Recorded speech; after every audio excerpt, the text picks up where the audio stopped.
¿no? México está trabajando, Querétaro tiene por ahí, pero acuérdense que la 4T dice que el gobierno tiene que ser austero, entonces, sin dinero, ¿cómo? Muy difícil. El Politécnico también está tratando de trabajar alguna cosa de esa, la UNAM, la Universidad de Querétaro, pero si dependiéramos de ellos, ya se habría vuelto a morir otro buen bonche de gente, ¿no? El día 6 de enero, ustedes van a hacer equipo, van a trabajar en equipo con las enfermeras. Si quieren que en su fase 2, cuando estén en hospitales y en el internado les vaya bien, hagan equipo con el equipo de enfermería, hacen cosas que nosotros no hacemos ni sabemos hacer.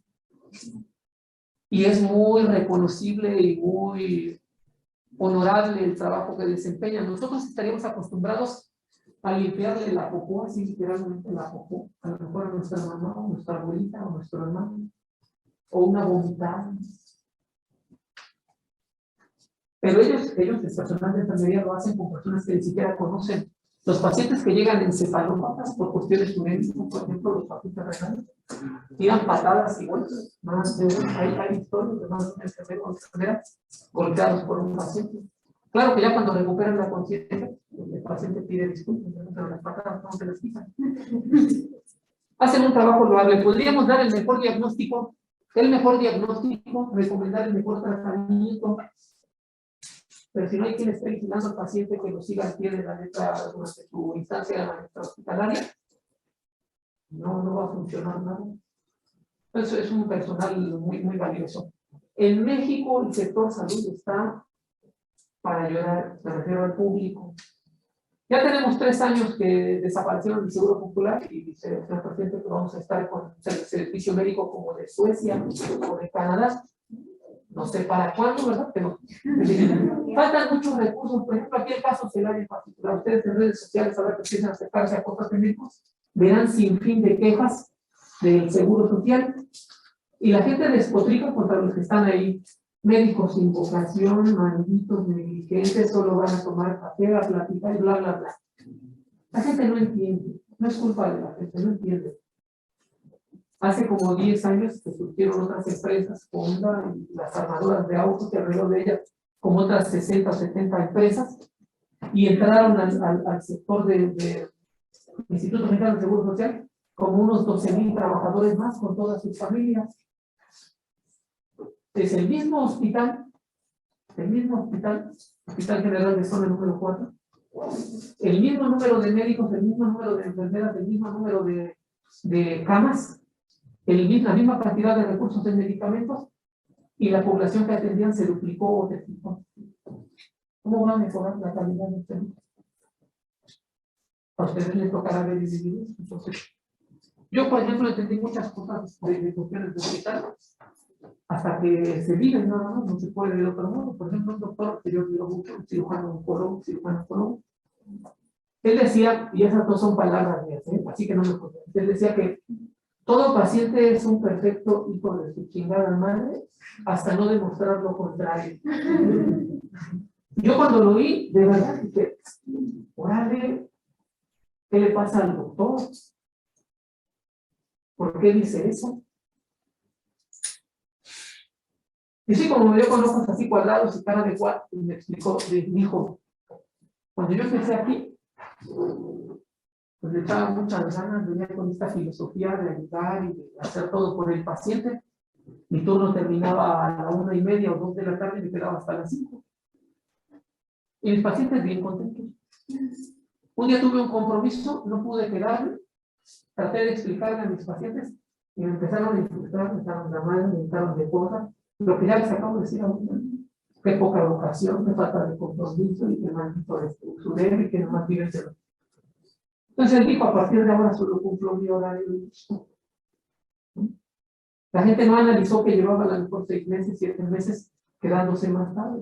Eso no me interesa. Tiene una dolencia y quiere solución. Entonces no es el problema el personal médico. El problema es el gobierno que no destina recursos para que haya una mejor atención. Aquí no hace falta una unidad de medicina familiar como la que tuvieron allá en los Olivos. ¿Quiénes son de aquí de Celaya? Bueno, ubican Los Olivos, ¿no? Y se creó ahí una unidad de medicina familiar. No hace falta más unidades de medicina familiar, hace falta unos 2 hospitales, ¿no? Porque todas las unidades de medicina familiar, cuando un paciente está complicado, ¿dónde lo mandan? Al hospital. Ahí no hospitalizan, al hospital. La gente se queja y despotrica. En fin, las enfermeras y los médicos hacen trabajo encomiable, muy saludable. Hay un chorro de datos ahí que valdría la pena considerar, pero bueno, no ayuda mucho la proyección. Híjole, ¿qué les digo? No sirve esta vida. Necesitamos otra. ¿Esto qué dice? ¿Qué? Bueno, rapidito. No creo que lo conozcan, ahí estaba muy chaval, pero para quienes son de aquí de Guanajuato, yo no tengo la fortuna de ser originario de aquí de Guanajuato, pero sí admiro mucho la gente y el estado. José Alfredo Jiménez, en 4 años más, iba a cumplir 100 si viviera, falleció por problemas de alcohol, de cirrosis hepática, entre otras cosas, en 1972. ¿Han ido ya a Dolores a ver su tumba? Es una visita obligada, ¿no? Obligada ahí. El monumento que hay ahí es también muy reconocido, ¿no? El Zarape. Ok, ahí está muy joven. Aquí está con Agustín Lara y Tomás Méndez, 2 también de los más grandes compositores que ha tenido México. Y acá, bueno, ¿saben ustedes que José Alfredo Jiménez en su juventud fue portero de fútbol? Jugó con el Club Oviedo. En aquel tiempo jugó con el Club Oviedo y en la primera división con un equipo que ya no existe, se hacía llamar el Marte, de allá de Tampico. Entonces, fue futbolista en su juventud.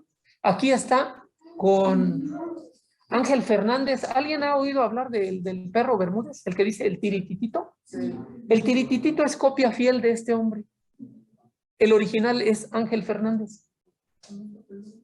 Si algún día quieren oír de dónde sale todo el estilo que él tiene, busquen ahí en YouTube, que esas cosas que ustedes ya le saben más, ahí encontrarán. Vean ustedes, también en enero, pero de 1935, el rey, ¿no? Hasta la fecha, no ha habido, y como dijo don Teofilito, ni habrá otro como Elvis Presley.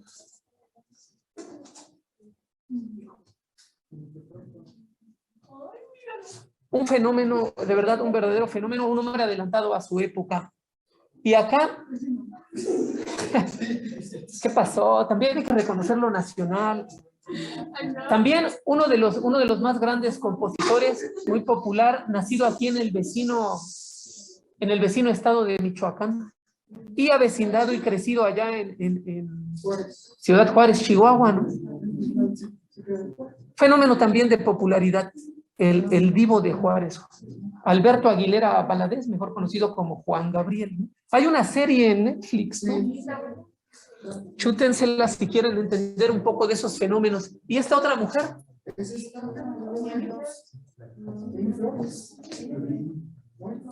Les digo que el proyector no ayuda.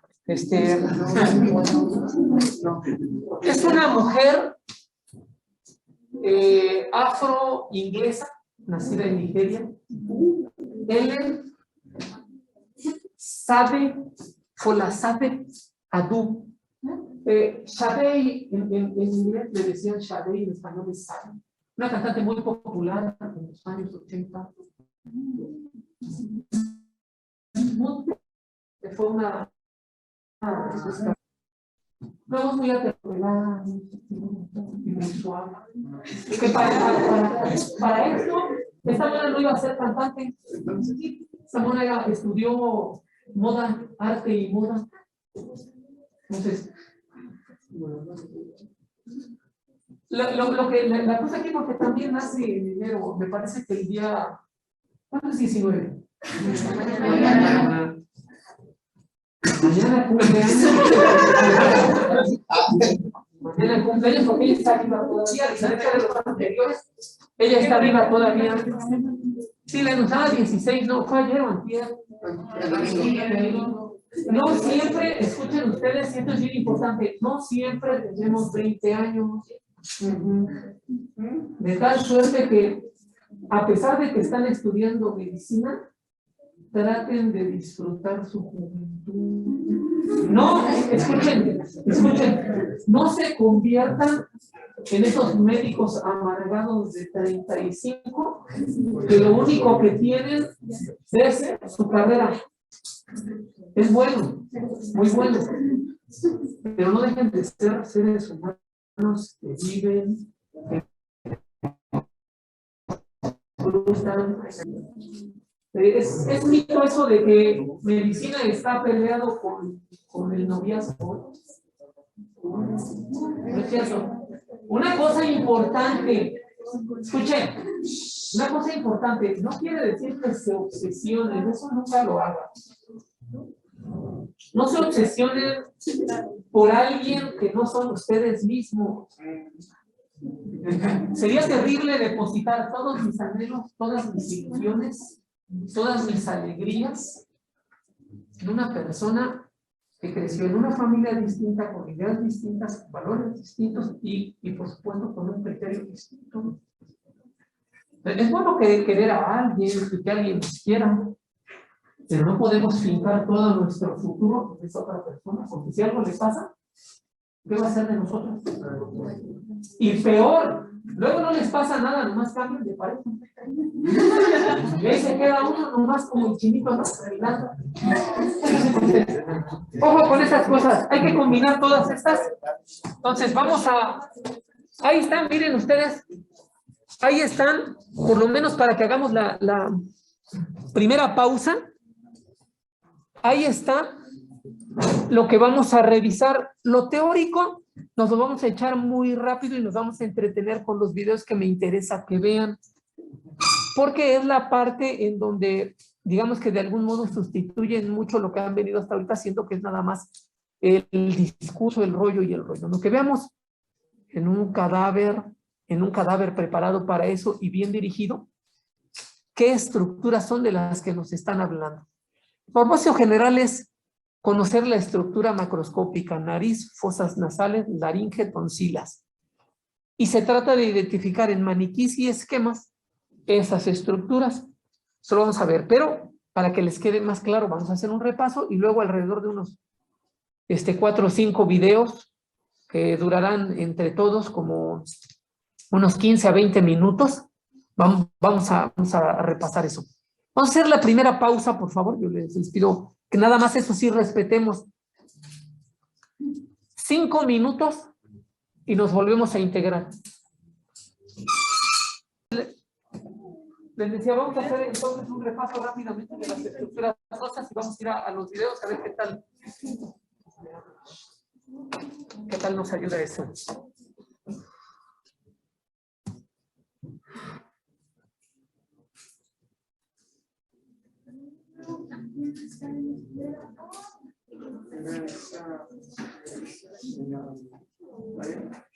Muy bien, rápidamente entonces recordar nada más que la función del sistema respiratorio es asegurar los intercambios gaseosos. Esto es importante porque siempre existe una confusión ahí, por lo menos para el pueblo en general es válido, pero para ustedes como estudiantes de medicina y futuros médicos ya no. ¿Dónde se da la respiración? Esto es a nivel celular. A nivel pulmonar, lo único que se asegura es el intercambio de oxígeno por CO2. Lo único que se asegura en los pulmones es el intercambio de oxígeno por CO2. La zona alveolar. Entra oxígeno, se libera CO2 a través de la sangre y la sangre se encarga de llevar a cada una de las células del cuerpo, en cada una de las partes del cuerpo, el oxígeno necesario para que la respiración se dé a nivel de la célula, en la mitocondria. ¿Se acuerdan de los organismos aquellos que hablaban desde la secundaria? La mitocondria de cada una de las células la que realiza el proceso de respiración. Es lo que nos dice ahí, ¿no?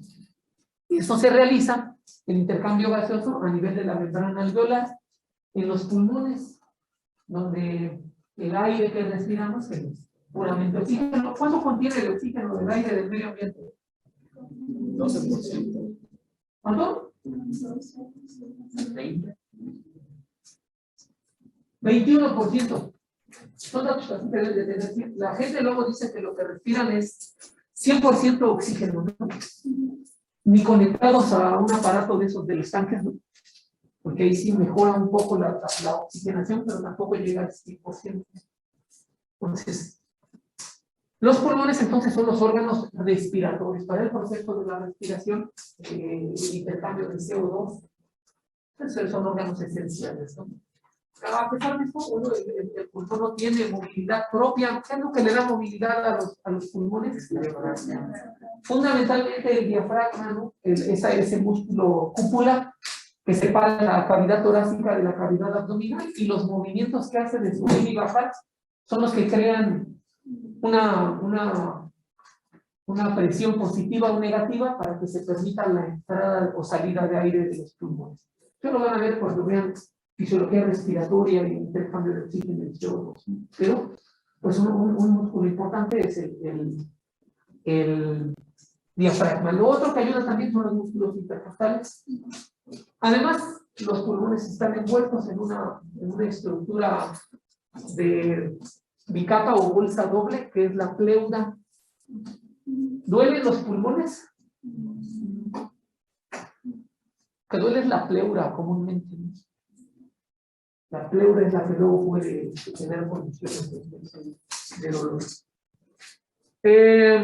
Hay que ver, cuando se habla de aparato respiratorio, bueno, todo lo que es la anatomía, la estructura y la forma de los órganos, su histología, pero también su funcionamiento y sus alteraciones.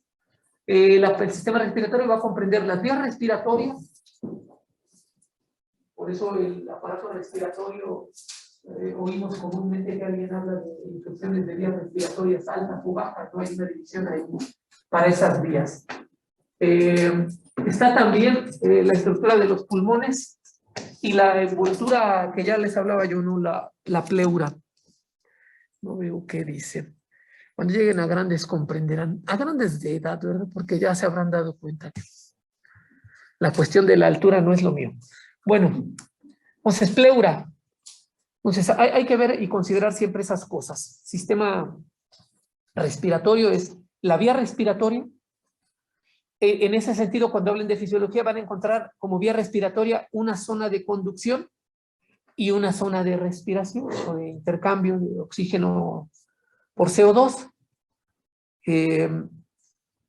Incluso se habla de un espacio anatómico muerto. Muerto no porque no tenga irrigación sanguínea o no esté en términos reales vivos, sino porque no realiza la función del intercambio de oxígeno por CO2. De toda la rama y trama bronquial hacia abajo hay una parte que nada más conduce el aire, pero que no está diseñada para que intercambie oxígeno por CO2. Toda esa trama bronquial, a eso se le llama espacio anatómico muerto, ¿no? Junto con las vías superiores, porque ahí no se realiza intercambio de oxígeno por CO2. Y la zona respiratoria, en teoría la zona viva, pues es aquella donde se realiza el intercambio de oxígeno por CO2. Las vías respiratorias que comprenden entonces, bueno, nariz, cavidades nasales, y ahí el órgano olfatorio. Ya vieron neuro, ¿verdad? Bueno, ya saben entonces ustedes que el primero de los pares craneales es el nervio olfatorio. En la zona que corresponde a la mácula, en la cavidad nasal, una zona más o menos de unos 5 centímetros cuadrados, se encuentran los cilios olfatorios, esta neurona de primer orden que es la que recibe el estímulo olfatorio, lo conduce a través de axones, atraviesan la malla del hueso etmoides, por eso es una malla trabecular. Es una magia el cuerpo humano, ¿no? Si el hueso etmoides no estuviera perforado, no fuera cribado, pues no podrían pasar esos axones y no habría una real conciencia de qué es lo que estamos oliendo, ¿no? Ahí se forman los bulbos olfatorios, ¿no? A unos costados de la apófisis crista gali. Ahí se forman los bulbos olfatorios y sus tractos se dirigen hacia dos lugares comunes, ¿no? La parte que es el lóbulo temporal, donde se da la percepción consciente de lo que olemos. No sabemos qué es hasta que el lóbulo temporal no nos dice, ah, pues es esto. Es tu novio, tu novia recién bañado con el perfume que a ti te gusta. O sea, en el lóbulo temporal. Va también, obviamente, a la cuestión límbica, para las cuestiones de memoria y emociones, y entonces nos da gusto, ¿no? No sé si les haya pasado que alguna vez huelen a una persona que trae el mismo perfume que utiliza su pareja. Y uno recuerda, y recuerda cosas agradables, pero de repente ve a la persona y dice, ah, carajo, como que me cambiaron el disco, ¿no? Es esta estructura la que está ahí, ¿no? El órgano olfatorio. Así funciona. También forma parte la laringe. Esta situación de la laringe y la faringe que están en el mismo sitio, estructural, anatómicamente hablando, en términos coloquiales se dice que es una encrucijada. Una encrucijada porque es un sitio de cruce en donde la vía aérea y la vía digestiva se cruzan, ¿no? Ya los veremos en su momento. Aparte de ser vía respiratoria, también la laringe es el órgano de la fonación, el cómo hablamos, el tono de voz que tenemos, los tonos graves y agudos, provienen de ahí, la laringe y el órgano de la fonación, las cuerdas vocales, con O, vocales, no son cuerdas bucales. Si fueran bucales es de boca. Vocales es porque participan en la vocalización, en la fonación. Y obviamente ese aparato en conjunto con los senos paranasales, pues le dan un timbre de voz muy característico y muy distintivo a cada persona. Por eso todos cantamos, pero no todos somos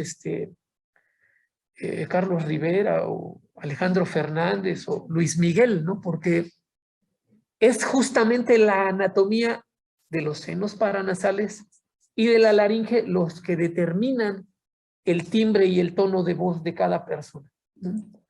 Muchas veces con eso se nace y a veces con eso se nace y luego también se educa, ¿no? Otra parte y estructura que tiene que ver con la vía respiratoria es la tráquea, este conjunto de 14, 16 anillos cartilaginosos, la parte superior que luego se bifurca en dos ramos principales a la altura de esta protuberancia que se llama carina y se bifurca en un bronquio derecho y un bronquio izquierdo y que después se van bifurcando dicotómicamente de dos o ramificándose de dos en dos, que es lo que luego forma el árbol bronquial. Por asociación, si viéramos solo los bronquios, sería una especie de árbol de cabeza, ¿no? Cuyo tronco pues es el bronquio principal, o cuyo tronco principal del árbol bronquial completo de los dos pulmones sería la tráquea, ¿no? Entonces ya vamos a ir revisando esos. Un repaso muy general de los huesos para recordar aquellos que sí forman parte de la estructura de lo de la nariz. ¿A quién le gusta el néter? ¿De anatomía? ¿A nadie? A mí me gustaba mucho. Luego me decepcionó. Déjenme les explico. El caso es que cuando vemos un dibujo del néter, maldita sea, ¿no? El frontal es azul, los maxilares son amarillos, cigomáticos o malares son de color naranja, los huesos de la nariz son rositas y así. Pero cuando revisas un cráneo humano, no hay ningún color, maldita sea, ¿no? Las arterias son rojas, las venas son azules, ¿no? Los linfáticos son verdes y los nervios son amarillos. Y a la hora de la cirugía hace solo un masacote de grasa con sangre. ¿Y qué es lo único que ayuda a distinguir una cosa de otra?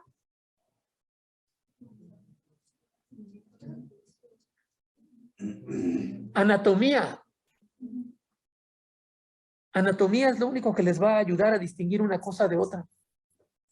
Saber dónde están, por dónde van y qué tamaños relativos tienen. Es lo único que les va a ayudar. Y acá es bien importante, no es crítica, es algo que busca ser constructivo. Todos, cuando estábamos en fase 1, ya queríamos operar. Basta de discurso, doctor. ¿Dónde voy a operar? ¿No? Pero en el momento en el que les preguntamos qué estructuras atraviesan esta zona, esta región, entonces decimos, sí, ¿qué rama o qué arteria es la que irriga esta zona? ¿Y cuál es su trayecto? ¿Me puede repetir la pregunta? Es normal, al principio. Entonces, uno de los cirujanos en el hospital decía que no había nada más peligroso que un tonto con iniciativa.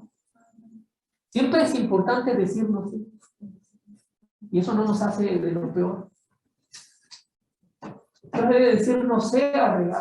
Podemos regarla con una práctica en un cadáver, ustedes quieran, pero con un cristiano. Cambia un chorro la cosa. Entonces es bien importante. Lo único que puede ayudar es la naturaleza. Está muy bonito, pero no existe eso en el cuerpo humano en la naturaleza. Sí ayuda para que podamos tener una idea de dónde va a estar y todo. Hay algunas cosas que son palpables, tocables. Entonces, el esqueleto, ya les decía yo, son 22 huesos. 8 en el cráneo, 14 en el macizo facial. En total, alguna relación con la cuestión de la nariz o del órgano aparato respiratorio, son 22. Divididos obviamente los 22 huesos craneanos. Los 8 huesos craneanos solo marqué en rojo, van a estar en rojo los que forman parte del aparato respiratorio directamente.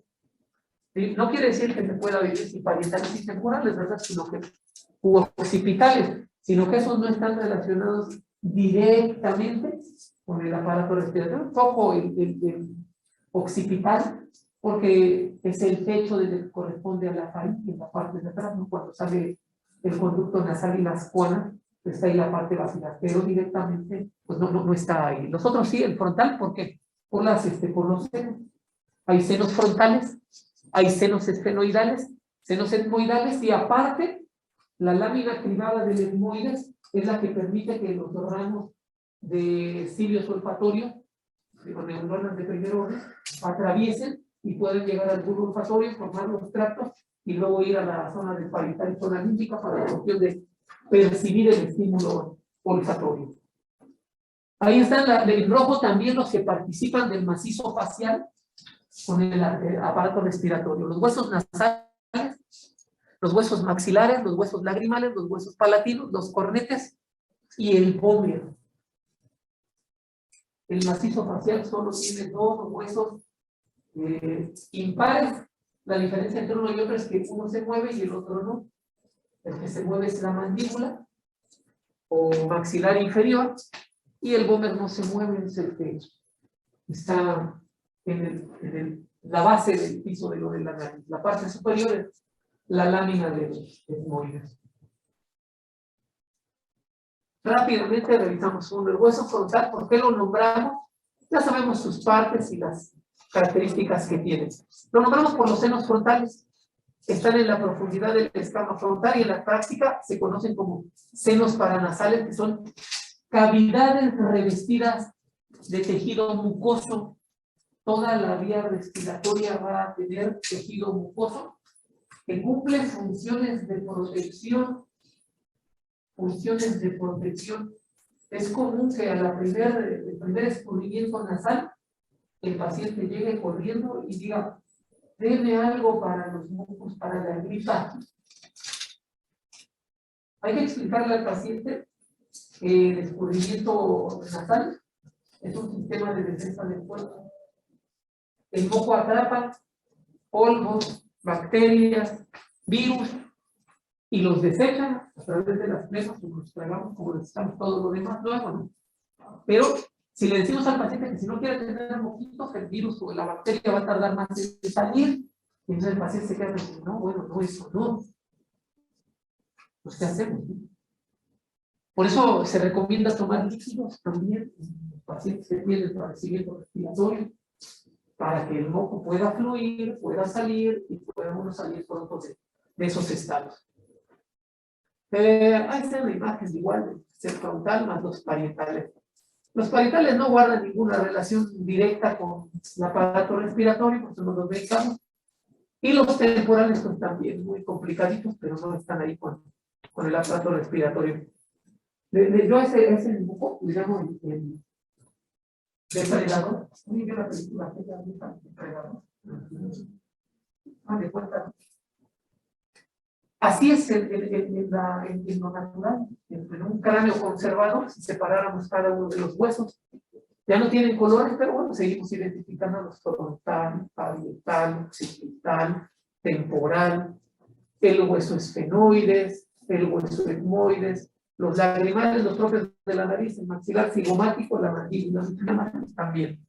El hueso occipital, enseño, la única relevancia es que la parte de atrás, la porción basilar, la porción basilar de base, forma, digamos que la pared posterior, en esta cavidad, que es donde terminan los huecos de las narinas, o coanas, que se llaman narinas posteriores o coanas en la parte de atrás. El hueso esfenoides, ese sí guarda una relación directa con el aparato respiratorio por los senos esfenoidales. Ese hueso, el esfenoides, que tiene forma de alas de mariposa, es el hueso clave, es un hueso con el que todos los demás huesos del cráneo se unen a él.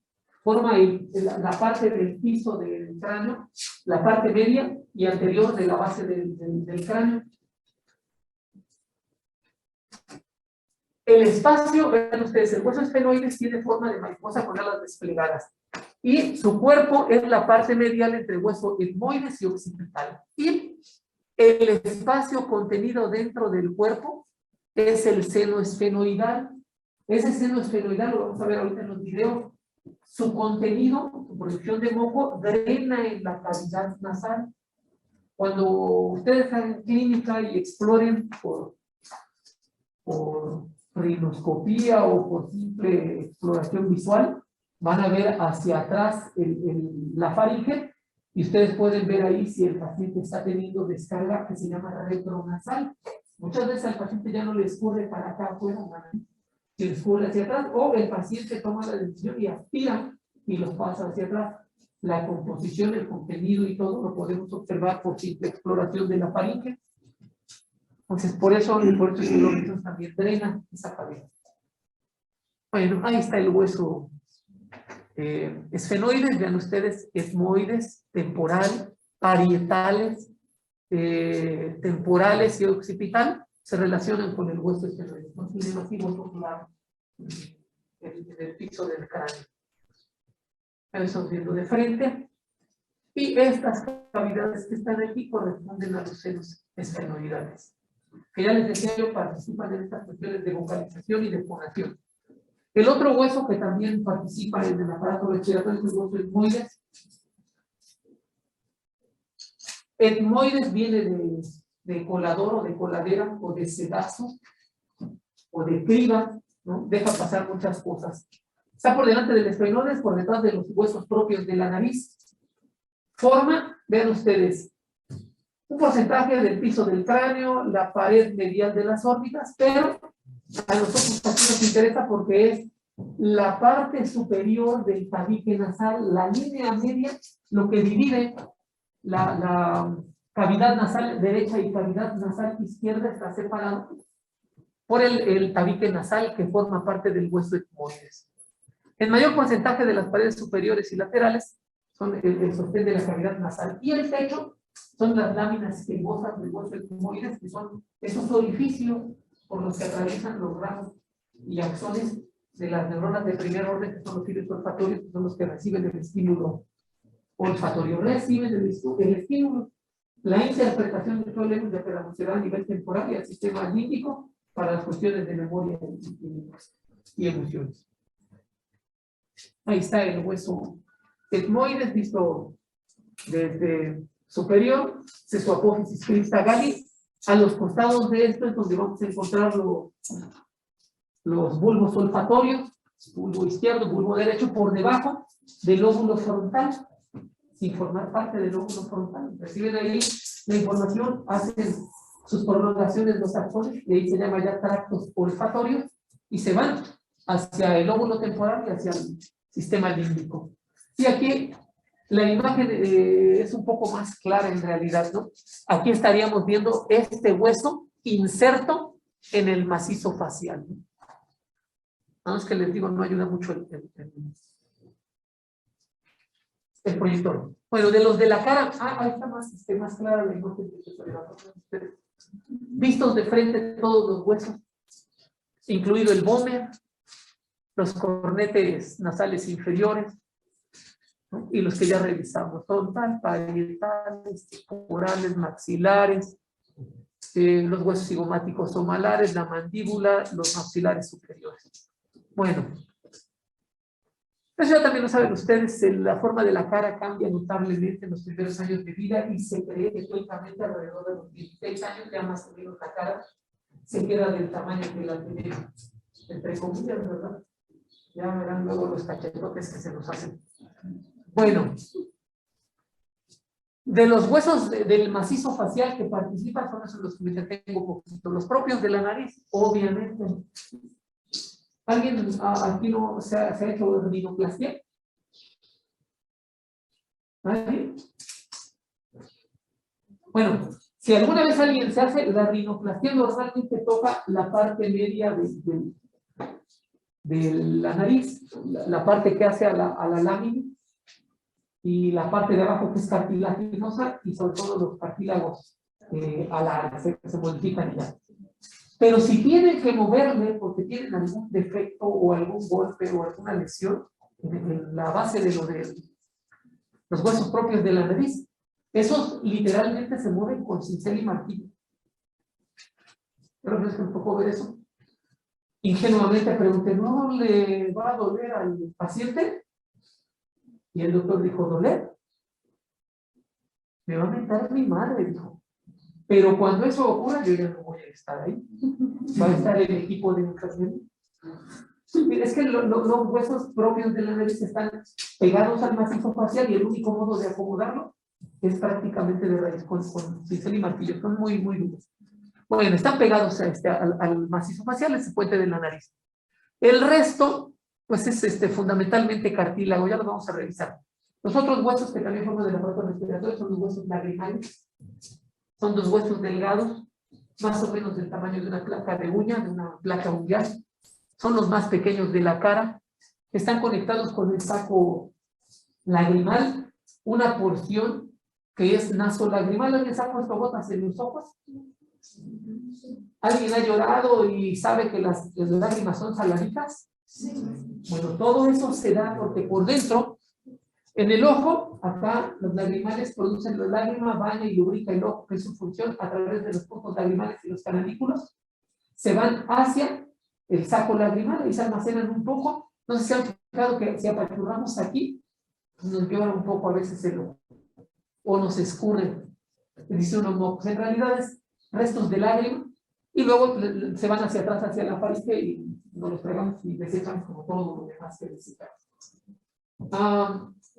La faringe también tiene algunas terminales para la cuestión del sabor. Algunos se llaman botones gustativos. Cuando nosotros comemos algo y no le queremos probar el sabor, ¿qué es lo que hacemos? Nos aventamos el trago hasta el fondo para que no nos sepan. A pesar de eso, todavía le probamos sabor, porque allá también hay botones gustativos. Entonces, por eso cuando ahí bajan las gotas de medicamento o lloramos, esas gotas saben amargas, están comunicados por dentro. Es el saco lagrimal el que acumula esos desechos y luego les proba un sabor más abajo. Aquí están los huesos propios de la nariz y el resto son estructuras cartilaginosas. ¿Sí? Este es el hueso lagrimal. Otro hueso que participa, los huesos palatinos, son dos huesos en forma de L, palatinos de paladar, no sé qué fue primero, si el nombre, como era paladar, le pusieron palatino, por eso era el hueso palatino, le pusieron paladar. ¿Caso es lo mismo? Parte del piso y las paredes laterales de la cavidad nasal. El piso de la cavidad nasal por detrás de las narinas, o los poros que tenemos aquí, los montados coloquialmente le llaman. Nariz solo tenemos una, ¿eh? Siempre que las mamás se enojan porque no encontramos algo, le dicen, pero si lo tienes ahí en tus narices. La jefa luego no tiene sentido de humor, ¿verdad? Pero si le decimos, nada más hay una, no tengo dos narices, se ponen más emocionantes. Entonces, el piso, la cavidad, si metiéramos los dedos y tocáramos hacia abajo, no tuviéramos tanta sensibilidad, Lo que estamos tocando es eso, el piso, y las paredes laterales hacia afuera, es eso, el hueso palatino, lo que tocamos ahí.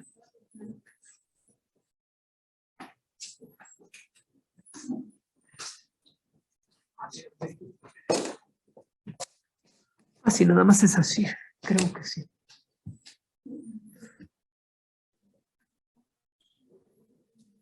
Pero es un GIF ahí que muestra la posición no solo visto de frente, sino también laterales. Déjenme regresar. El que está en azul, por supuesto, ese es el hueso Vomer, y lo que está en rojo, esos son los huesos palatinos, ¿no? Para que puedan ahí más o menos verlos.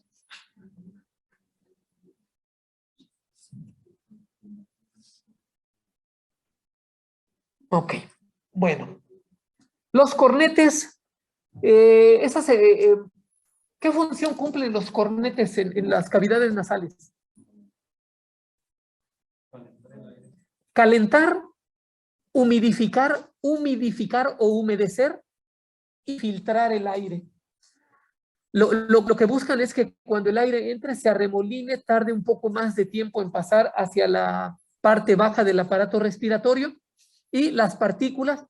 Ahora hay una cosa, ya ven que todo el mundo se depila cosas, ¿no? Entonces, empezaron depilándose primero las piernas, luego las axilas, después fue casi todo el cuerpo, las cejas, no se diga, ¿no? El punto es este: los pelos que están al interior de la cavidad nasal, como cuando están acá en el canal auditivo externo, cumplen una función. Funciones de filtrado de partículas, pero como estéticamente no se ven bonitos, allá a las haciendo el ridículo, poniéndose la misma cera y pasta y todo, y arrancándose los pelos de la cavidad nasal. Dicen que son los pelos más largos del cuerpo humano, que porque te los arrancas aquí y te duele hasta allá. Pero a pesar de eso, hay videos por ahí circulando en las redes de cómo se pone la misma cera para depilar y se los arrancan todo. Está muy bien, pero esa gente va a andar frecuentemente con infecciones de vías respiratorias. ¿Por qué? Porque pues en la parte de filtro pues no lo están respetando. Entonces, humedecen, filtran y calientan el aire.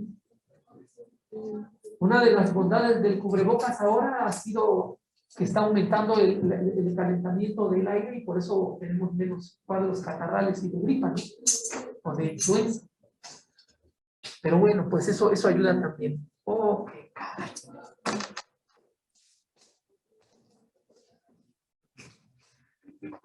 Ok, estábamos en esta parte. Cornetes nasales inferiores, ahí dice arremolinan y filtran el aire. En realidad, humedecen, filtran y calientan el aire para que llegue obviamente en mejores condiciones, más limpio, más húmedo y no tan seco a la parte baja del aparato respiratorio.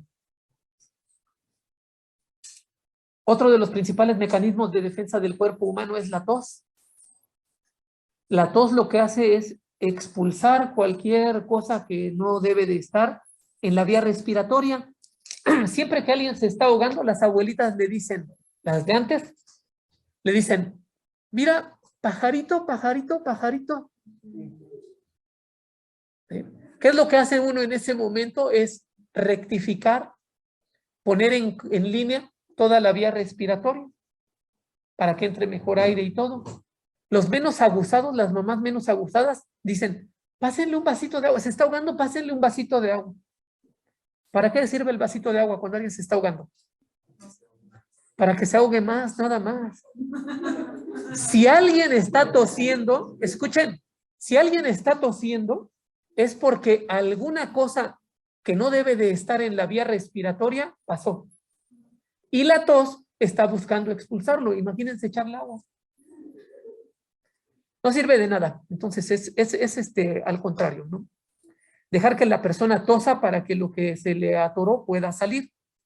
Otro de los mecanismos de defensa, como la inflamación, como la fiebre, como la diarrea, es la tos. El paciente llega urgentemente y dice, deme algo porque ya no quiero toser, quíteme la tos. Igual hay que explicarle, bueno, quiere que sus bichitos se le queden adentro todo el tiempo. Y el paciente entonces dice, no, no, eso no. Ah, bueno, pues déjelos que salgan. La tos es para expulsar lo que puede hacer daño. Mecanismo de defensa. Ok. Hay una imagen de los cornetes. Acuérdense que dice esquemas, ¿no?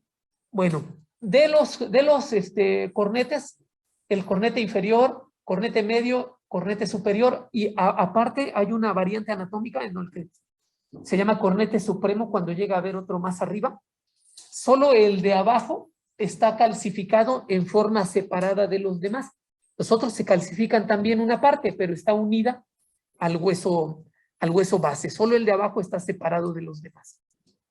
Entonces, por último, el Böhmer. El Böhmer, ya saben ustedes, es un hueso en forma de arado triangular que lo que hace es separar las dos cavidades, cavidad nasal derecha de cavidad nasal izquierda en la porción inferior, porque la parte de arriba, digamos que es la prolongación del hueso etmoides.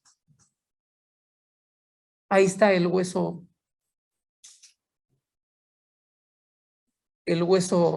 Böhmer. Los huesos maxilares superiores, su importancia radica en los senos paranasales, por excelencia, ¿no? Los que están a los lados de la nariz, para es al lado de. Entonces, más que los frontales, más que los esfenoidales, los más grandes y los más luego latosos también son los senos paranasales o maxilares, ¿no? Los cigomáticos no participan directamente. Ya vamos a ver ahorita las imágenes, pero rescatar de aquí lo que veíamos, el hueso esfenoides y su fosa, el frontal y su seno.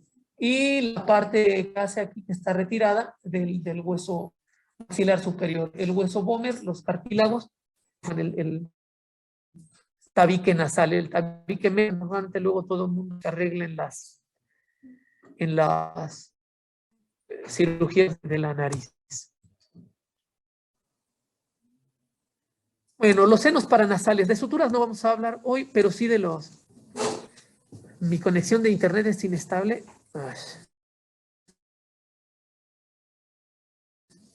Revestidos por y hay frontal, esfenoides en el etmoide, en los maxilares superiores. Ayudan a la fonación, son caja de resonancia para la nariz, para las cuerdas vocales y para el proceso de vocalización. Distinguen tonos de voz de las personas.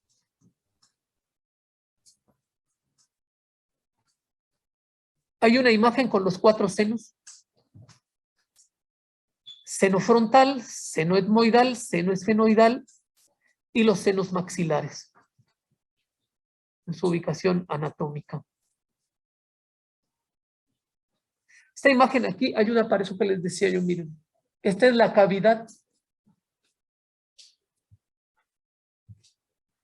cavidad nasal, que viene aquí así. Aquí entra aire. Y este es lo de la boca. Aquí entra comida. Y aquí viene lo de la encrucijada, porque aquí cambian, la dirección va para acá y el otro va hacia atrás. Y cambia el sentido, ¿no? Lo que va hacia el esófago y el estómago se va hacia atrás. Y lo que va con contenido de aire va por la parte de adelante, ¿no? Es una cosa que ayuda porque permite salvar vidas, ¿no? Muchas veces cuando está deshecho el macizo facial, el paciente no puede respirar, bueno, se recurre a la tráquea que está por encima del esófago, por delante del esófago, para poder hacer ahí una vía de entrada de aire en cuestiones de urgencia, ¿no? Las fontanelas tampoco, vamos a tocarlas ahora. Rápidamente, la nariz. Un órgano especializado localizado en la entrada del aparato respiratorio.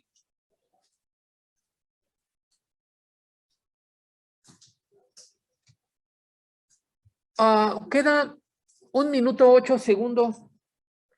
Vamos a echarnos una pausa para continuar ahorita con este.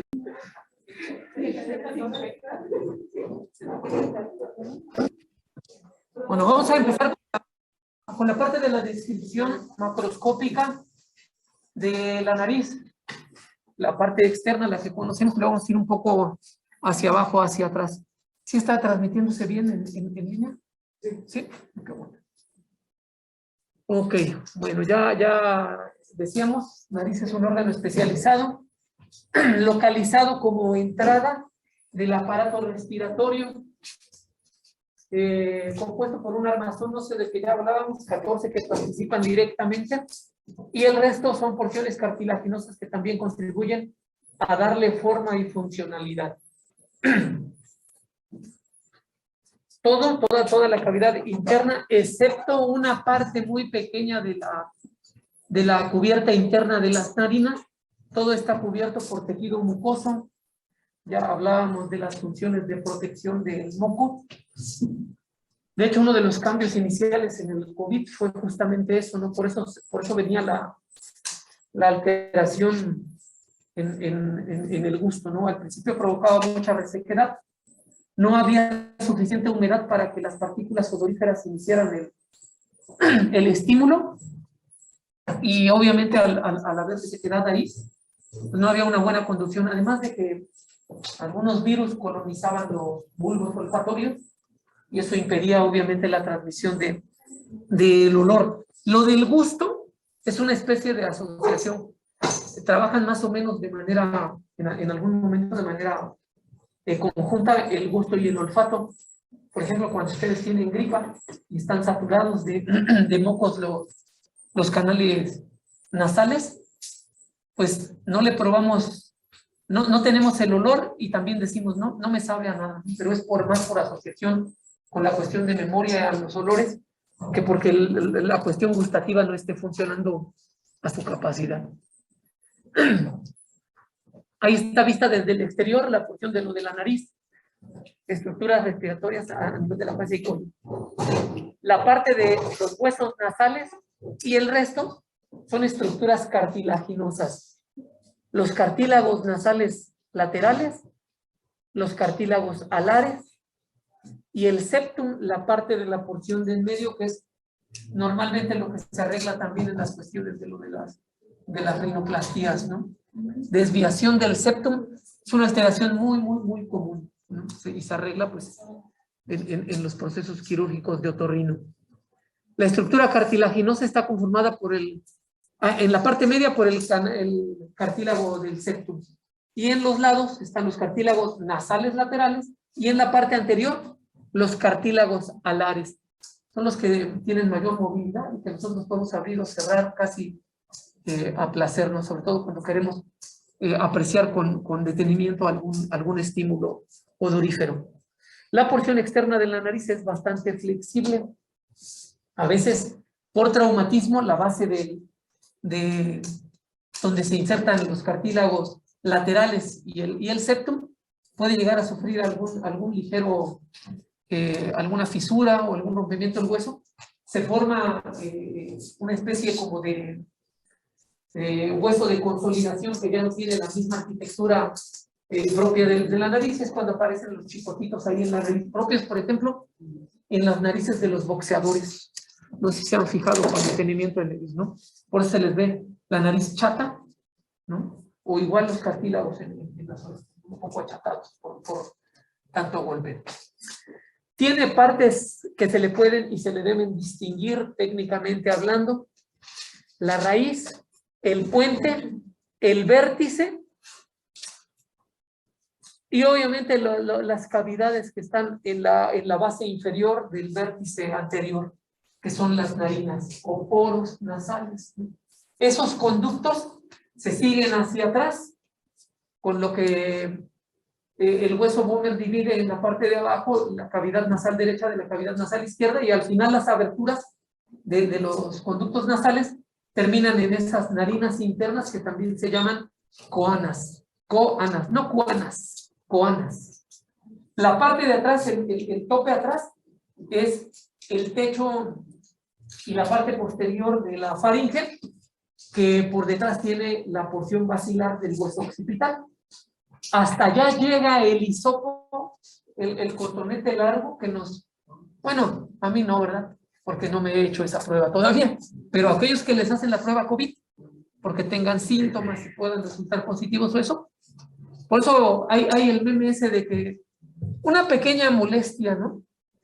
Una molestia de que queremos patalear y volcar al fulano que nos está haciendo la prueba, sobre todo si no sabe de la naturaleza y lo mete recto. No, meterlo un poquito hacia arriba y luego elevar y luego moverlo hacia atrás, ¿no? Si no le estamos raspando todo, o tratar de evitar los cornetes que están ahí también ocupando espacio. Los cornetes tienen un movimiento más o menos cíclico. Cada que se dilatan, llegan, tocan la pared del cartílago medio, o el que está en la línea media. Ahora, ¿quién quiere entrar? Melissa. Ok. Y una vez que tocan ahí, vuelven a retraerse y están en ese movimiento completo. Muchas veces cuando tenemos constipada la nariz, ya no se utiliza la palabra de estreñir, ¿no? Se dice constipación. Cuando tenemos constipación ahí y están tapados, puede ser, por eso nos solucionamos y no sale nada, ¿no? Muchas veces es el cornete que está distendido. Una vez que toca la pared en la línea media, se regresa de nuevo y llevan así un movimiento más o menos cíclico. Hay que tener cuidado, hay mucha gente que puede llegar a sangrarse por estar sonándose pensando que algo le obstruye, cuando en realidad es su propia anatomía, ¿no? Los propios cornetes que están ahí. Sobre todo si tenemos un cuadro catarral de influenza, pues están dilatados, inflamados, trabajando manchas formadas, produciendo moco, y nosotros queremos respirar como cuando no tenemos nada.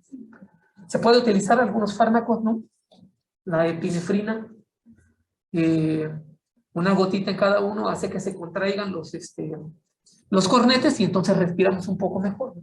Esa es la función nada más de alguno, el Afrin Loop, ¿no? Que es súper socorrido, ¿no? Para los pacientes. Sienten cualquier molestia en la red, Afrin. Hay otras cosas que son menos complicadas, por ejemplo, la agua salada, ¿no? El nombre comercial dice Esterimar, ¿no? Bueno, el agua salada también ponerla hace que se limpien las vías nasales, que fluya todo lo que tiene que fluir, que se limpie incluso la mucosidad y que podamos volver a respirar con tranquilidad. Por ejemplo, para pasar una noche más tranquila, pues podría ser simplemente eso en lugar de estar ahí. Que lo que comúnmente todo el mundo hace es, ahora que se popularizó la dexametasona, ¿no? Inyectada, no manches, imagínense la carga de esteroides y la chamba del riñón.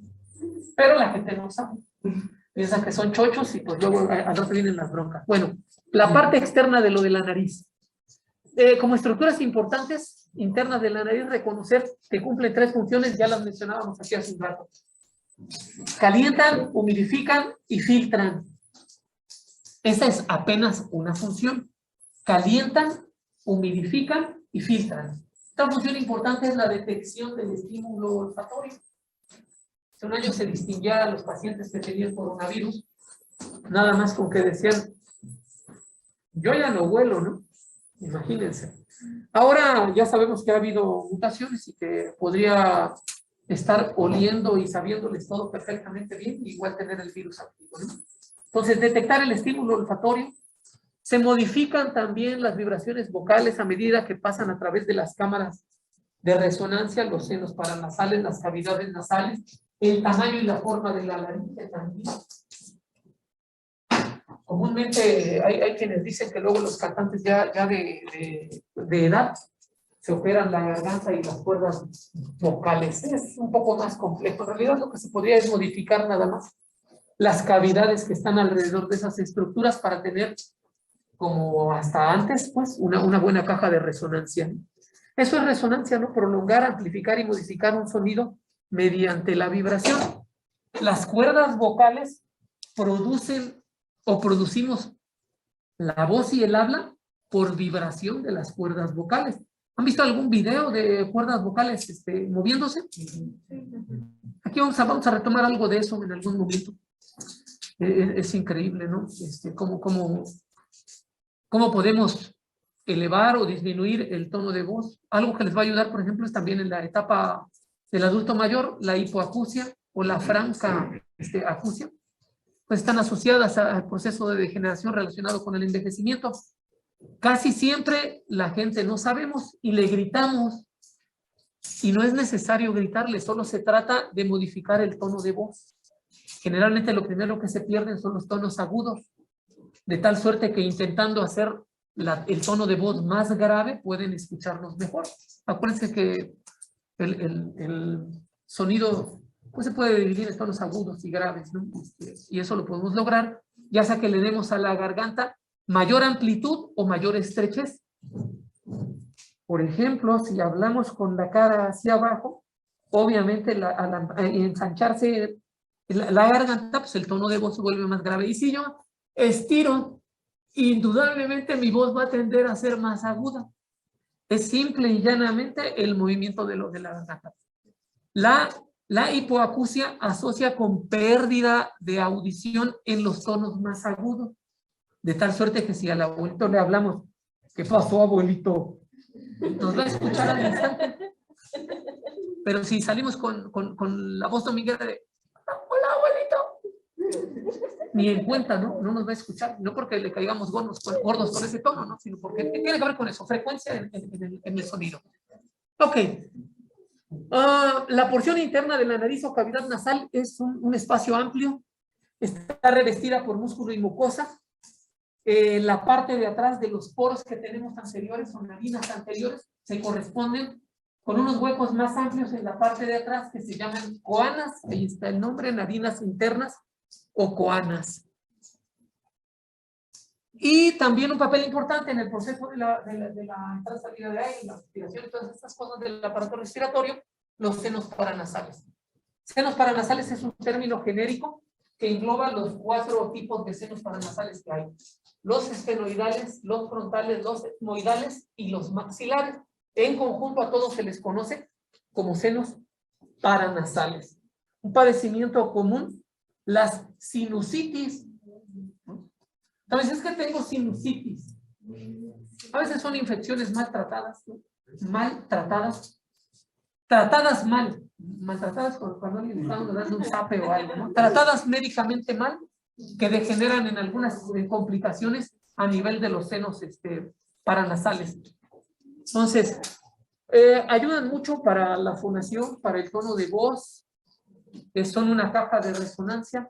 Cuando nosotros susurramos, no estamos haciendo uso de la parte de la nariz y de los senos paranasales, es únicamente con la garganta. No llega el aire hasta acá arriba, sale aquí nada más y es únicamente el susurro, pero a pesar de eso las cuerdas vocales pueden ayudarnos a darle la entonación adecuada y la separación. Y bueno, hay otras cosas que participan también en la vocalización. Recordar el papel fundamental de la lengua, el paladar y los labios. Ellos participan también de manera importante en el proceso de la vocalización. Alguien intente decir Pablo sin juntar los labios. Una cosa es hablo y otra cosa es Pablo, ¿verdad? Se dice que la P es bilabial, son los dos. Ahora con el cubrebocas no me lo pueden ver, pero junto los dos labios para decir P. Pablo, Pedro, Pancho. ¿Sí? En cambio, hay algunas letras que son con el paladar. Tito, tito. Intenten decir tito sin pegar la lengua al paladar superior.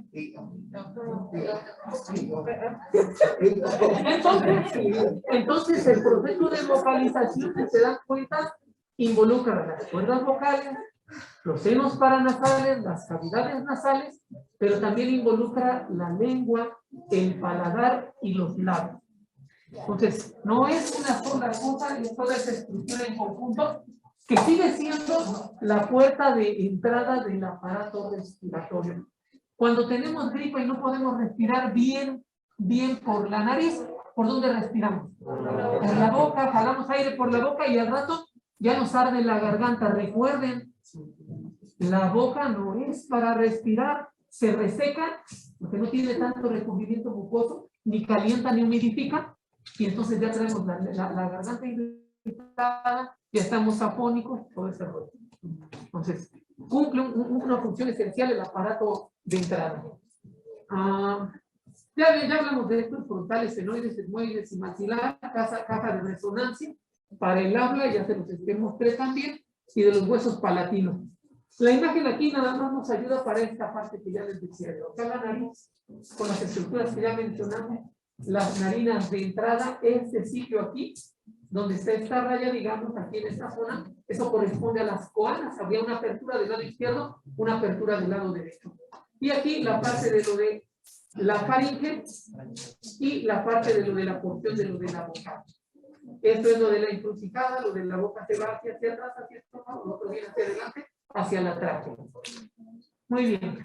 Esta imagen también, aquí se fijan ustedes, aquí está el tabique nasal, que es común, en la mayoría de los casos no está perfectamente perpendicular. Y bueno, esto habla de un tabique nasal desviado. Los cornetes, cornete inferior, medio, superior, aquí, un poco guardado. Los espacios que quedan entre ellos se llaman meato. Acuérdense que todo el cuerpo, anatómicamente hablando, va a tener superficies hacia afuera que se llaman excrescencias, apófisis, protuberancia, pero las que van hacia adentro son senos, cavidades, meatos, orificios. Bueno, este espacio que queda aquí al interior se conocen como meatos. Hay un meato inferior, un meato medio, un meato superior. Esto correspondería a los maxilares juntos, que corresponde al paladar duro en la parte de adelante, y en la parte de atrás correspondería al paladar blando, que hace en la parte de la boca el techo, pero en la parte de la cavidad nasal el piso. Este tabique nasal correspondería a la pared media, y esta parte que viene aquí, que corresponde a los huesos palatinos, las paredes laterales y el techo de las cavidades nasales. ¿Sí? ¿Más o menos? Ok. ¿Cómo se divide el aparato respiratorio? Una porción superior, que es una región respiratoria, que incluye a la región olfatoria, y una región inferior, que es la que va a hacer la del intercambio de oxígeno por CO2, desde algunos niveles de bronquios. Vamos a tener bronquios principales, bronquios lobares, bronquios segmentarios, y luego vamos a tener las siguientes ramificaciones de bronquios hasta llegar a una porción que se llaman bronquios terminales. No porque sean los últimos.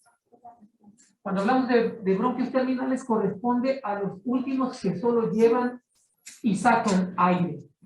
A partir de ahí van a venir bronquios respiratorios, dependiendo del número de orden que vayamos en la ramificación, hasta llegar al alveolo. Desde bronquios respiratorios hasta alveolos, esta zona se conoce como zona de intercambio de oxígeno por CO2, o zona respiratoria, en contraposición a la de arriba, que es zona de conducción nada más. ¿Sí? Muy bien, ¿qué más tenemos aquí? Bueno, los meatos que ya les describía yo, y los cornetes, el recubrimiento de mucosa que hay en toda la cavidad interna del nasal. Y ahora sí vamos a ver algunos de los videos. Qué bueno que ya llegamos a esa parte, y que además ya tenemos este cañón que nos va a dar un poco mejor nitidez en la imagen.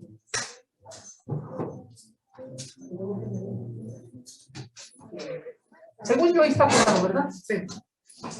Bueno. Importante, miren. El primero de los videos nos habla de lo de las generalidades de lo que hasta ahorita llevamos más o menos revisado. Les voy a poner los colores Torres y déjenme. Si no, no vamos a oír.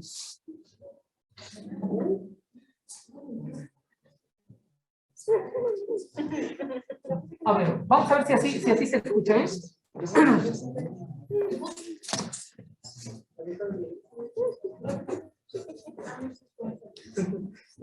A ver, atención, por favor. En las próximas 3 secciones se observarán las partes de la cabeza y el cuello que están involucradas en 2 funciones vitales.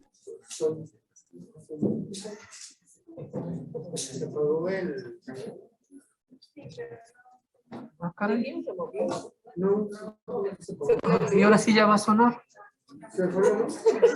No. No, se desconectó yo.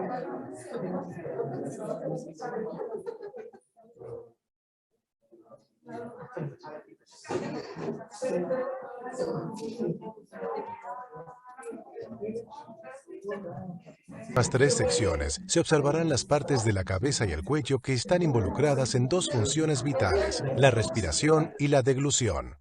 Como avance a estos importantes mecanismos, se observará un modelo que ha sido dividido en la línea media. En las próximas tres secciones,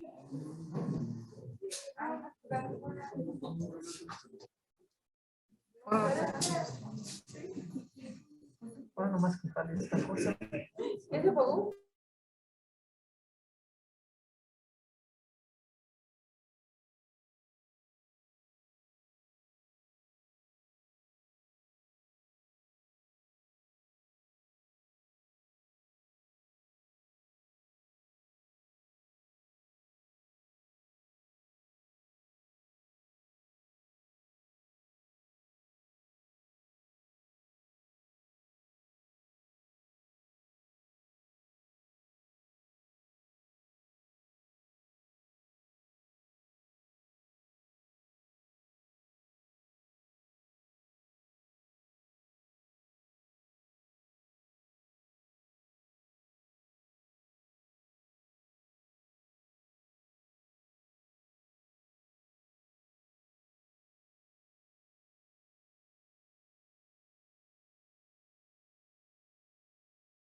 se observarán las partes de la cabeza y el cuello que están involucradas en dos funciones vitales, la respiración y la deglución. Como avance a estos importantes mecanismos, se observará un modelo que ha sido dividido en la línea media. Los conductos para el aire y para el paso de alimentos y líquidos se originan separadamente en la nariz y la boca. El aire pasa hacia atrás a través de las cavidades nasales y la nasofaringe. Los alimentos y líquidos pasan hacia atrás a través de la cavidad bucal. Los dos conductos se unen aquí. Aire, comida y líquido pasan a través de este conducto común, la bucofaringe. Los dos conductos se separan aquí en la hipofaringe. Comida y líquido pasan hacia atrás al esófago en su camino al estómago.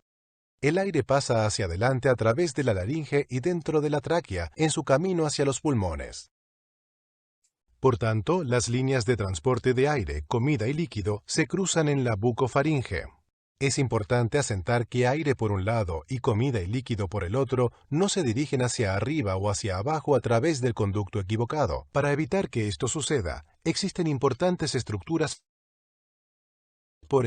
que actúan como separadores. Son el paladar blando arriba y la epiglotis y las cuerdas vocales abajo.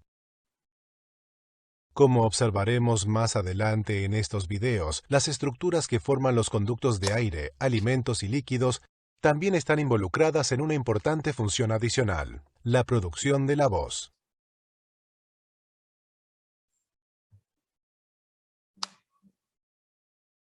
Siguiente.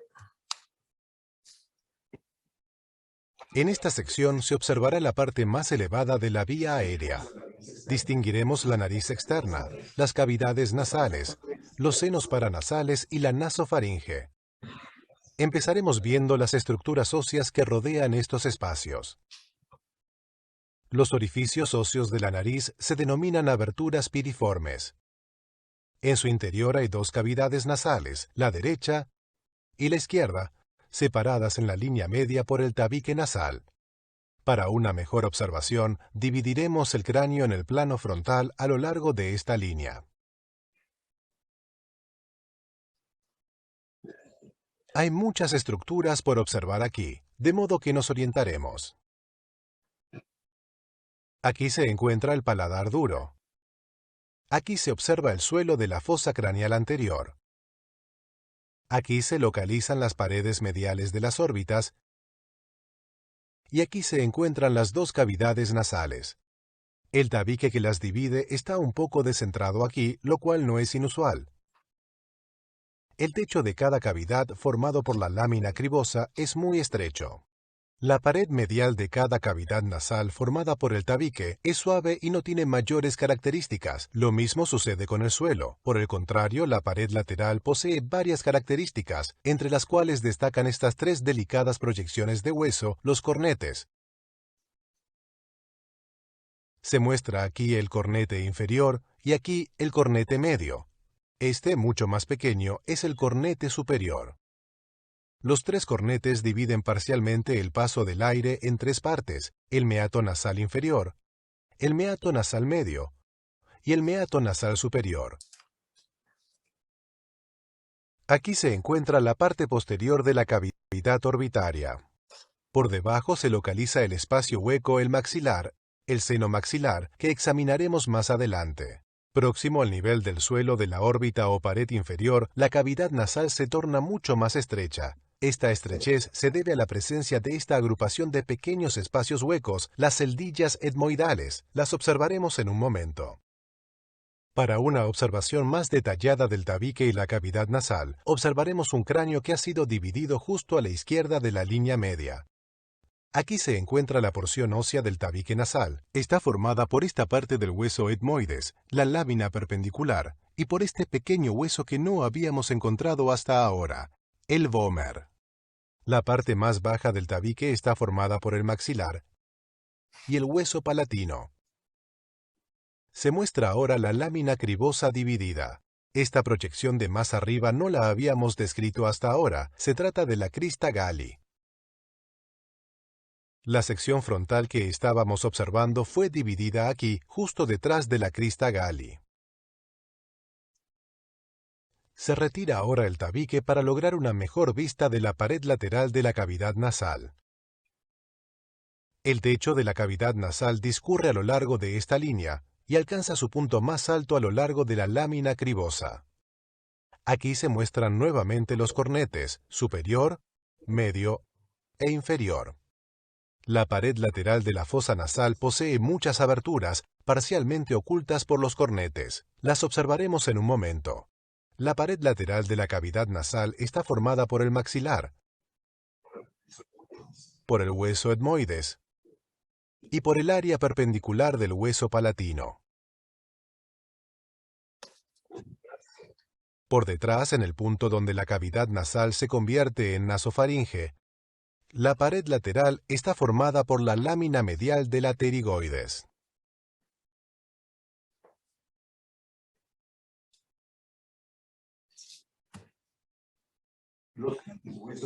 Los grandes huesos de la cara que rodean la cavidad nasal, el hueso frontal, el maxilar, el esfenoides y el etmoides, son más o menos huecos. Los espacios huecos en estos huesos contienen los senos paranasales, los cuales se encuentran llenos de aire en el cuerpo vivo y sano. Todos los senos paranasales se comunican con la cavidad nasal. Para observar las cavidades de los senos, veremos un cráneo en el que se ha retirado parte del recubrimiento óseo de los senos. Aquí se muestra la cavidad para el seno frontal derecho. También hay uno izquierdo al otro lado de esta división. El seno frontal se extiende hacia arriba.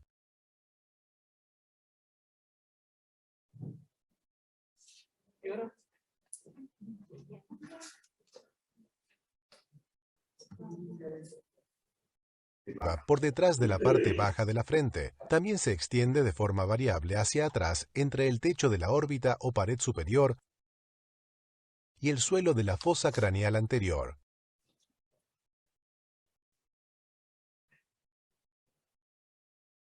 Aquí se encuentra la cavidad para el seno maxilar derecho, también llamado antro maxilar.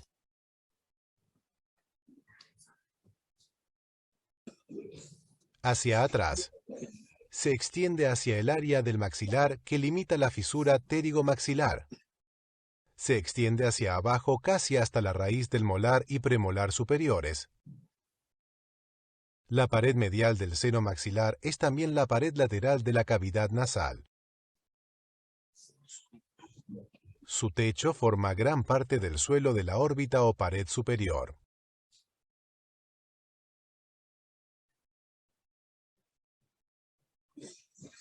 Los senos esfenoidales ocupan la parte central del hueso esfenoides. Se ha realizado esta abertura para mostrar el seno esfenoidal derecho. Para observarlo mejor, examinaremos un cráneo dividido en la línea media. Aquí se muestra de nuevo el seno esfenoidal derecho. Por encima del seno esfenoidal se encuentran el suelo de la fosa craneal anterior y la silla turca. Por detrás se encuentra la porción basilar del hueso occipital. Por delante del mismo se encuentra la parte alta de la cavidad nasal. Y por debajo el techo de la nasofaringe. Finalmente nos dirigimos al frente para observar la agrupación de pequeñas cavidades que contienen las celdillas etmoidales, colectivamente denominadas seno etmoidal.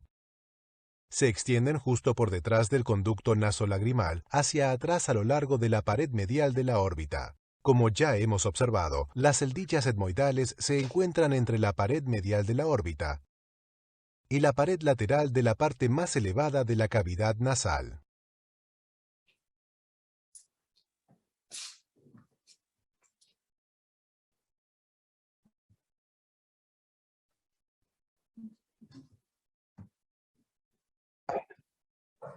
Antes de continuar, hay que retomar una cuestión inacabada en la sección previa: el análisis del hueso etmoides. Ya se han identificado varias partes del mismo, pero hasta ahora no se ha examinado por completo. Lo haremos ahora. Después retomaremos el hilo y observaremos las aberturas de los senos paranasales.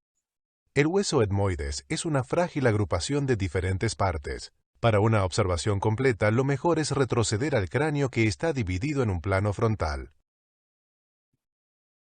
Todo lo que se muestra es el hueso etmoides. Esta parte, la lámina perpendicular del etmoides, forma una gran parte del tabique nasal óseo. Esta proyección superior es el origen de la crista Galli, que se levanta en la base de la fosa craneal anterior. A cada lado de la crista Galli se encuentran las láminas cribosas, que ya hemos observado desde arriba y desde abajo. La parte más lateral del hueso etmoides es esta capa delgada, la lámina papirácea, que forma esta parte de la pared medial de la órbita. Como ya hemos observado, entre la lámina papirácea y la parte superior de la cavidad nasal se encuentran las celdillas etmoidales. Los cornetes superior y medio también forman parte del hueso etmoides.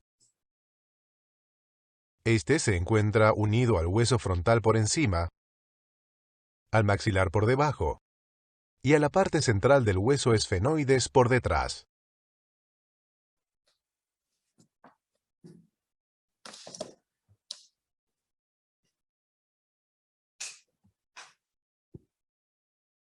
Una vez observado el hueso etmoides, regresaremos a las cavidades de los senos paranasales para observar cómo se conectan con la cavidad nasal.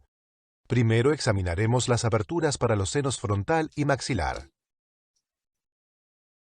Aquí se encuentra la cavidad del seno frontal. Y aquí la cavidad del seno maxilar, vistas a través de una abertura artificial. Los senos frontal y maxilar desembocan en esta compleja área que se encuentra por debajo del cornete medio, la cual hay que observar con más detalle. En el cráneo seco hay dos aberturas largas e irregulares desde la cavidad nasal dentro del seno maxilar, separadas por esta escama ósea, el proceso unciforme. En el cuerpo vivo, todas estas aberturas y gran parte de estas están encerradas por tejido blando. La verdadera desembocadura del seno maxilar se encuentra justo aquí. Si se observa el interior desde el frente, se puede ver que la abertura es bastante alta en la pared medial del seno maxilar. El seno frontal desemboca en el interior de la cavidad nasal mediante un camino estrecho, el conducto frontonasal. El conducto frontonasal se origina por encima del proceso unciforme y discurre hacia arriba y hacia adelante para alcanzar el seno frontal. Los senos frontal y maxilar no desembocan directamente dentro de la cavidad nasal, sino dentro de un lado estrecho de una cámara localizada aquí, denominada infundíbulo. No se puede visualizar el infundíbulo en un modelo óseo, lo haremos durante la observación de los tejidos blandos. Observemos ahora las aberturas para los otros senos. El seno esfenoidal desemboca dentro de la cavidad nasal aquí por encima y por detrás del cornete superior. Las celdillas etmoidales que se encuentran arriba en esta región tienen numerosas aberturas pequeñas que desembocan en la cavidad nasal. Algunas de estas aberturas se localizan por detrás del cornete medial, mientras que otras se localizan por debajo. La pared lateral de la cavidad nasal tiene dos aberturas más, la abertura para el conducto naso.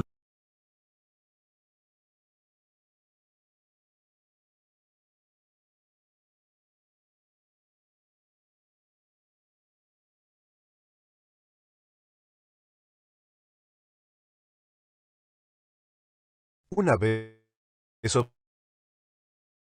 observado el hueso etmoides, regresaremos a las cavidades de los senos para observar cómo se conectan con la cavidad nasal. Primero examinaremos las aberturas para los senos frontal y maxilar. Aquí se encuentra la cavidad del seno frontal. Y aquí la cavidad del seno maxilar, vistas a través de una abertura artificial. Los senos frontal y maxilar desembocan en esta compleja área que se encuentra por debajo del cornete medio, la cual hay que observar con más detalle. En el cráneo seco hay dos aberturas largas e irregulares desde la cavidad nasal dentro del seno maxilar, separadas por esta escama ósea, el proceso unciforme. En el cuerpo vivo, todas estas aberturas y gran parte de estas están encerradas por tejido blando. La verdadera desembocadura del seno maxilar se encuentra justo aquí. Si se observa el interior desde el frente, se debe ver que la abertura es bastante alta en la pared medial del seno maxilar. El seno frontal desemboca en el interior de la cavidad nasal mediante un camino estrecho, el conducto frontonasal. El conducto frontonasal se origina por encima del proceso unciforme y discurre hacia arriba y hacia adelante para alcanzar el seno frontal. Los senos frontal y maxilar no desembocan directamente dentro de la cavidad blandos.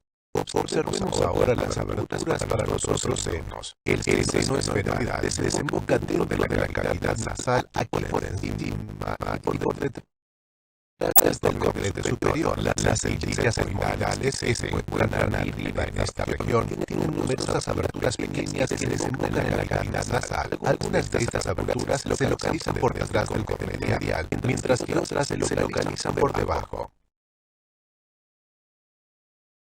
La pared lateral de la cavidad nasal tiene dos aberturas más, la abertura para el conducto nasolacrimal o conducto lagrimal y una abertura para los nervios y vasos sanguíneos, el foramen esfenopalatino. Como hemos observado, el paso óseo para el conducto nasolacrimal tiene su origen aquí. El conducto nasolacrimal, que es bastante corto, discurre hacia abajo y hacia atrás hasta desembocar por debajo del cornete inferior. Aquí se encuentra su desembocadura. La última abertura, el foramen esfenopalatino, constituye el extremo interno de un corto túnel para los vasos sanguíneos y nervios que se dirigen a la nariz y al paladar. En la parte interna, desemboca cerca de la parte posterior del meato superior. Recorramos todo el camino hacia afuera para observar el otro extremo del foramen esfenopalatino que se encuentra aquí, en la profundidad de la fisura ilíaco-maxilar.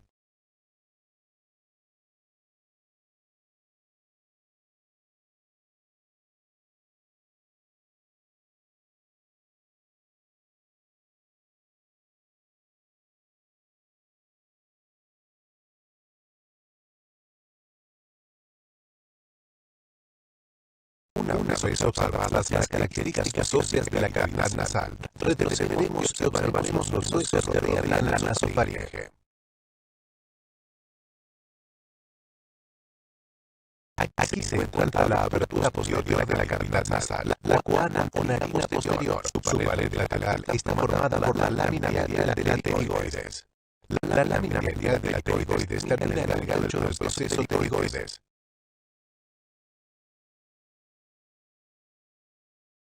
Esta pieza de material coloriado representa el cartílago del conducto auditivo. El cartílago forma un conducto incompleto abierto por debajo.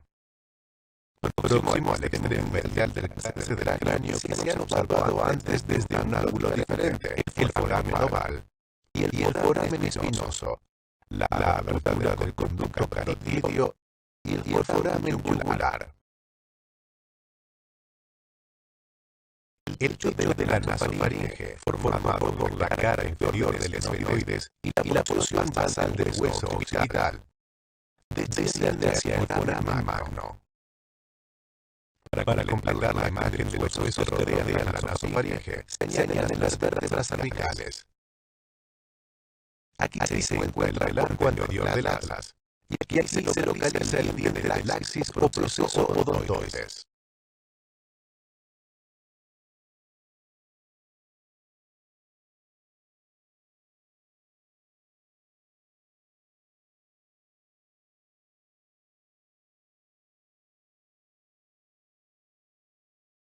Revisemos ahora lo observado de las estructuras óseas que rodean la parte superior de la vía aérea.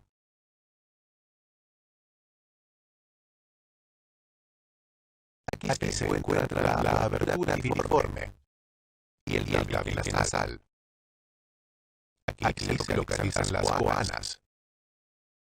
Aquí se encuentra el cornete inferior, el cornete medio y el cornete superior.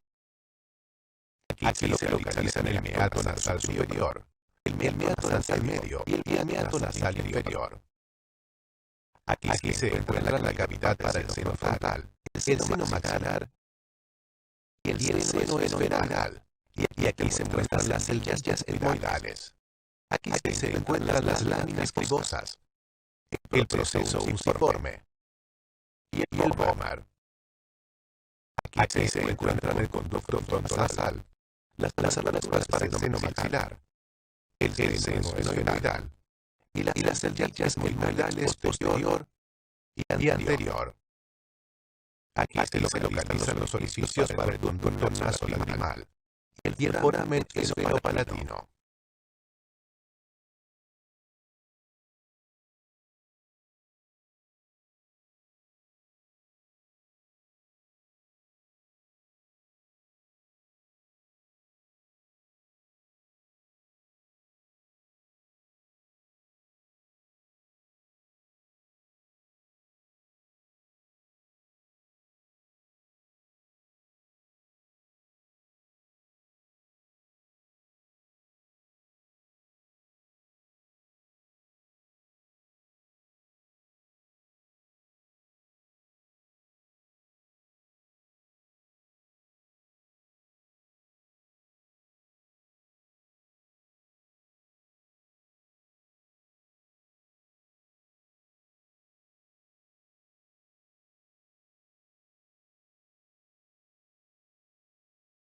Una vez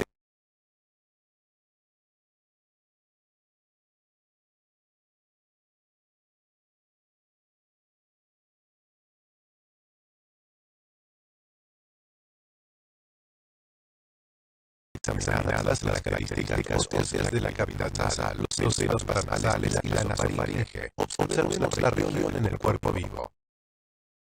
Comenzaremos con la entrada de la vía aérea que forma el rostro característico de la cara, la nariz externa. La porción ósea superior de la nariz está cubierta por piel delgada móvil. La piel sobre la porción cartilaginosa de la nariz es más gruesa y se fija hacia las estructuras subyacentes. Las aberturas que forman el origen de la vía aérea son los orificios nasales, también denominados narinas.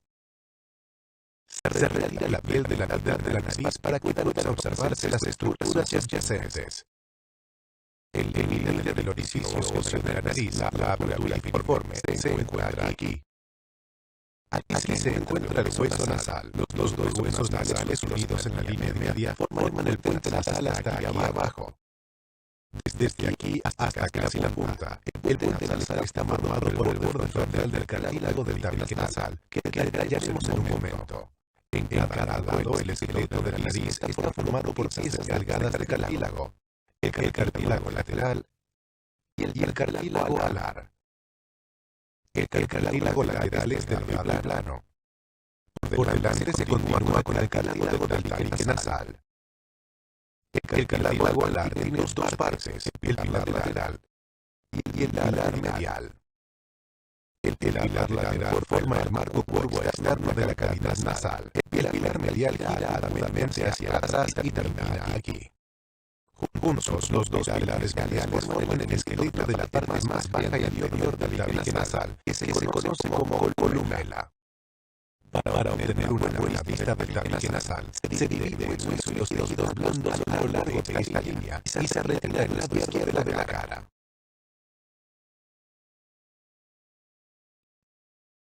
Se muestra aquí el tabique nasal. Antes de observarlo, orientémonos. Aquí se encuentra la fosa craneal anterior.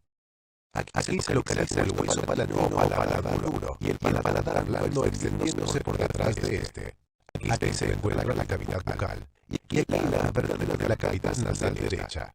Por detrás se encuentra la nasofaringe que observaremos en un momento. El tabique nasal se extiende desde aquí atrás hasta aquí más adelante. Esta pequeña parte del tabique está cubierta con piel. El resto está cubierto con esta capa de membrana mucosa. Se retira una pequeña parte de la membrana mucosa para poder apreciar su grosor. La parte más elevada del tabique es el área olfatoria especializada. Contiene algunas de las fibras y terminaciones nerviosas del nervio olfatorio, que son los receptores sensitivos para el silbido del olfato. La lámina gibosa, a través de la cual discurren las fibras del nervio olfatorio, se encuentra a este nivel. Ahora se retira toda la membrana mucosa del tabique para poder observar el cartílago y el hueso subyacente. Esta parte del tabique es hueso, como ya hemos observado. Esta parte está formada por el cartílago del tabique nasal. Este modelo en concreto presenta un defecto inusual en el cartílago, aquí. Más adelante, el cartílago del tabique nasal forma el puente de la nariz hasta aquí abajo. Después se extiende hacia abajo y hacia atrás para insertarse en esta prominencia ósea en el maxilar, la espina nasal anterior. Ahora se retira todo el tabique nasal para poder observar la pared lateral y el suelo de la cavidad nasal. En el interior de la fosa nasal, de arriba hasta el borde inferior del cartílago lateral que se encuentra aquí, se conoce como vestíbulo nasal. Está cubierto con piel. El resto de la cavidad nasal está cubierto con membrana mucosa. Aquí se encuentran los cornetes superior, medio e inferior. La membrana mucosa que los cubre es rica en glándulas mucosas y en vasos sanguíneos. Las complejas superficies de los cornetes cumplen importantes funciones de humidificación y calentamiento del aire inspirado. Esta área olfatoria, así como el área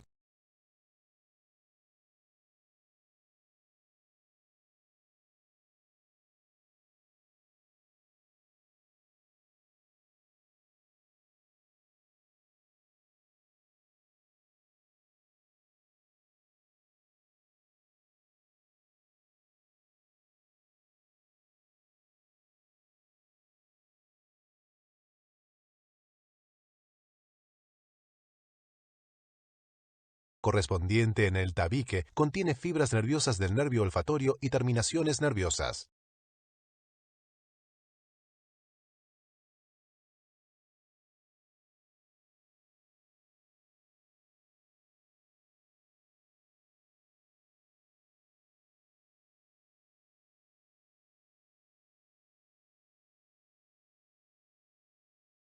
Todos los senos paranasales y el conducto nasolagrimal desembocan en las fosas nasales.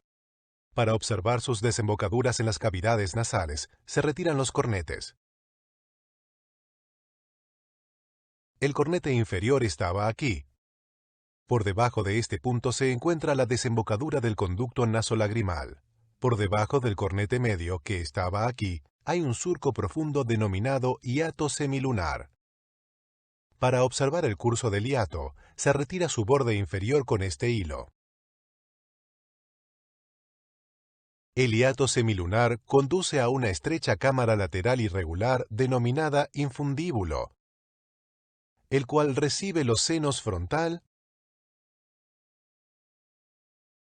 y maxilar. En ocasiones, las celdillas aéreas más anteriores también desembocan en el infundíbulo. A veces, como en este caso, desembocan separadamente por debajo del cornete medio. Aquí estaba el cornete superior. Las celdillas etmoidales más posteriores desembocan por debajo del cornete superior. El seno esfenoidal, que es esta cavidad, desemboca en la parte más elevada de las cavidades nasales, el receso esfenoetmoidal. Aquí se encuentra la cavidad del seno frontal, en un modelo diferente. La desembocadura al conducto frontonasal se encuentra por detrás aquí. Para observar las otras cavidades de los senos, observaremos desde fuera una disección en la cual se han retirado todos los tejidos blandos faciales. Aquí se encuentra la cavidad del seno maxilar, abierta desde adelante. La desembocadura desde el seno dentro del infundíbulo se encuentra aquí arriba en la pared medial. Aquí se encuentran las celdillas etmoidales. La lámina papirácea ha sido retirada. Esta abertura ósea en la pared medial de la órbita también expone el infundíbulo.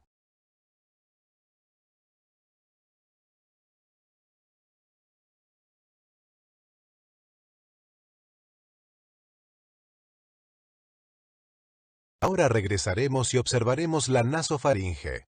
Para ello colocaremos el tabique nasal en su lugar. Aquí está la mitad derecha de la nasofaringe. Las desembocaduras de las dos cavidades nasales en la nasofaringe, aquí está la derecha, se denominan coanas o narinas posteriores. El techo de la nasofaringe reposa por debajo de la porción basilar del hueso occipital. La parte posterior de la nasofaringe reposa frente a la vértebra atlas. Se muestra aquí el arco anterior del atlas. En la mucosa de la pared lateral de la nasofaringe hay un pliegue pronunciado hacia adentro denominado rodete tubárico, producido por la proyección hacia adentro del cartílago de la tuba auditiva o faringotimpánica. La abertura de la mucosa del tubo se localiza aquí. Por detrás del rodete tubárico hay un receso profundo, el receso faríngeo. El suelo de la nasofaringe está formado por el paladar blando que forma una división muy móvil entre la nasofaringe y la parte posterior de la cavidad nasal. La nasofaringe desemboca abajo en la bucofaringe. El paladar blando puede moverse hacia arriba, hacia atrás y hacia abajo. Sus movimientos, que son importantes al deglutir y al hablar, son producidos por numerosos y pequeños músculos. Estos convergen en el paladar blando desde arriba y desde abajo. La mayoría de estos músculos se insertan sobre una hoja de aponeurosis, similar a un tendón, que ocupa esta parte del paladar.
En esta sección se observarán solo los músculos del paladar que provienen de arriba. En la siguiente sección se observarán los que provienen de abajo. Ahora se observarán dos, el músculo elevador del paladar y el músculo tensor del paladar. Para ver estos músculos, se retira la mucosa de la nasofaringe. Aquí termina el cartílago de la tuba auditiva o faringotimpánica. Por detrás aquí se encuentra el músculo elevador del paladar. Su nombre completo es músculo elevador del velo del paladar. El elevador del paladar se origina aquí, por